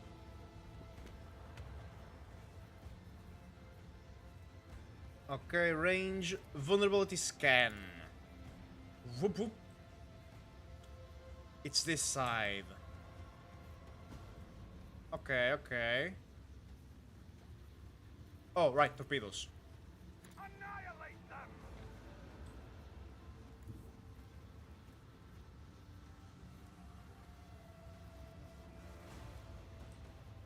Let's see.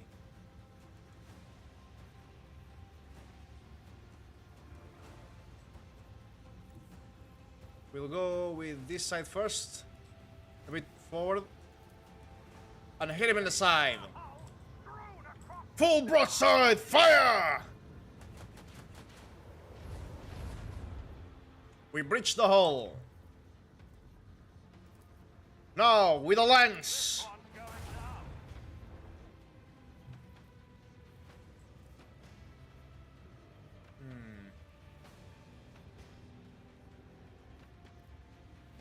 We cannot turn around, but we can do this.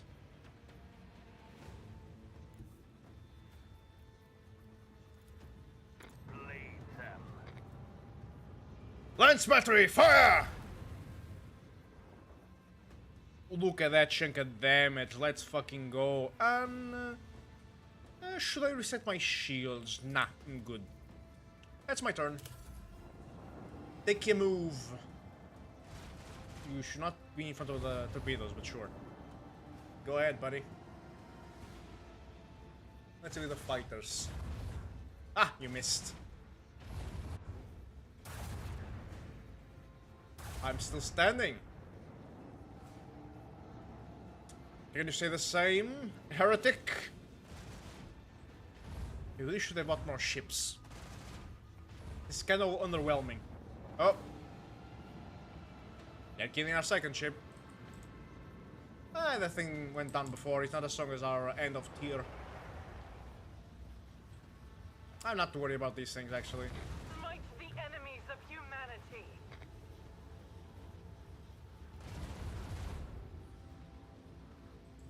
Les torpedes.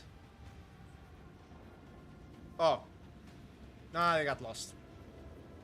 Dang it. Okay, shallow jump. Shallow jump with extra movement, please.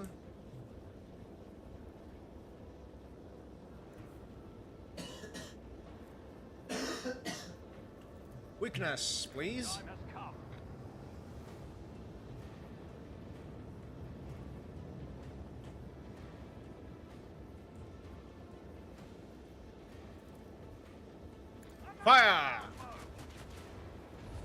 macro cannons.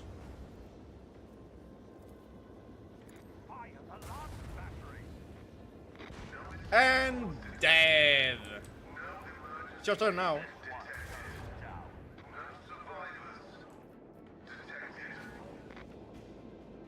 That is good. Reset the shields. Oh, I'm so glad the cup was empty. Oh boy.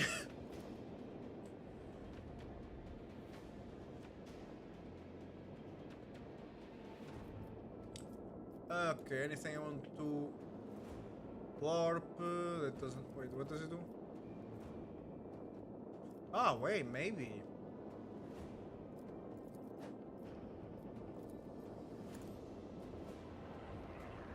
Ah, I turned them around.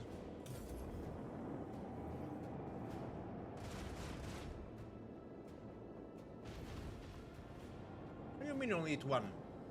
Do better!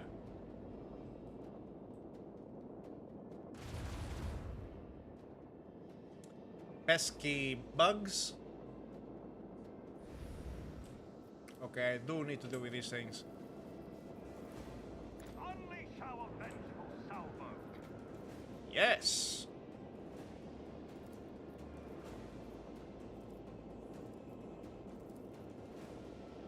Bleed them. Shoot those ones.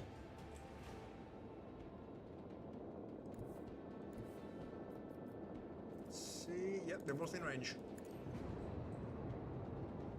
Full batteries! Fire on them! Macro cannon, volley.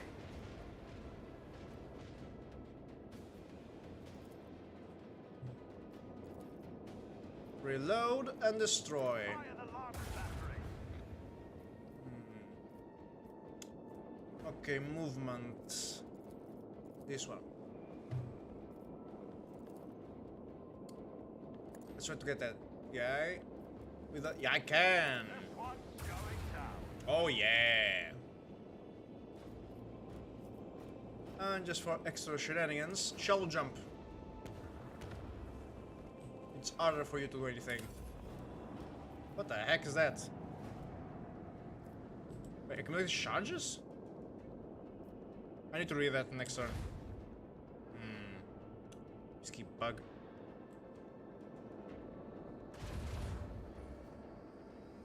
What are you?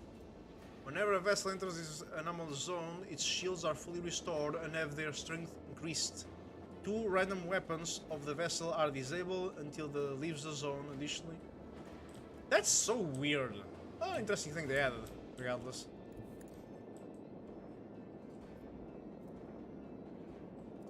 Gets damaged.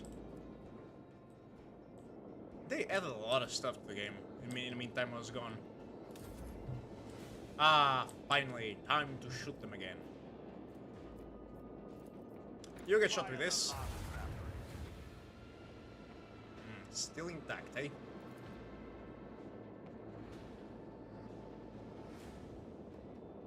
Oh no, he's dead. Good. Set the course. Alright, full broadside. Remove those fighters.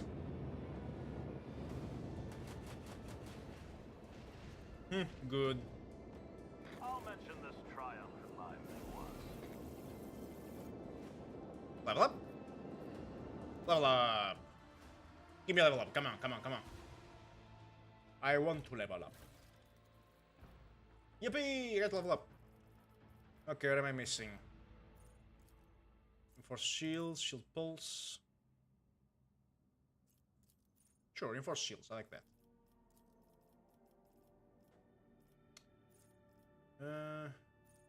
Very shan't. At the end of each turn, the most damaged sector of the flagship restores up to 50 of its strength. Ooh, I like that.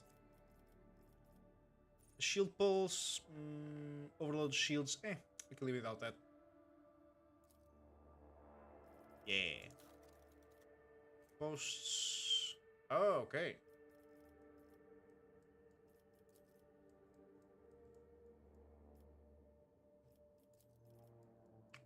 Nothing to upgrade, nothing to upgrade, nothing to upgrade, seems.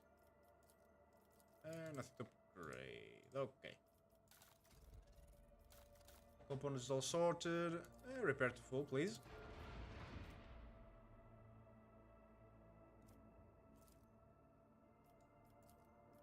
Ah, it's enough. Okay. Understandable.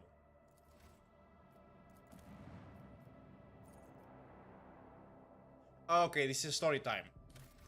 This I'll leave for next time. Oh, wait a moment. Did I mess up?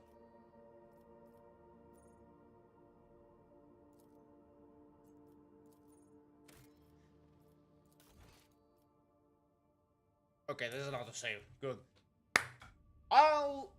We'll find out what happened in this battle next time on Rogue GIT, the adventures of Barnabas Rufus Knorriat IV, von Valencia's Rogue Trader.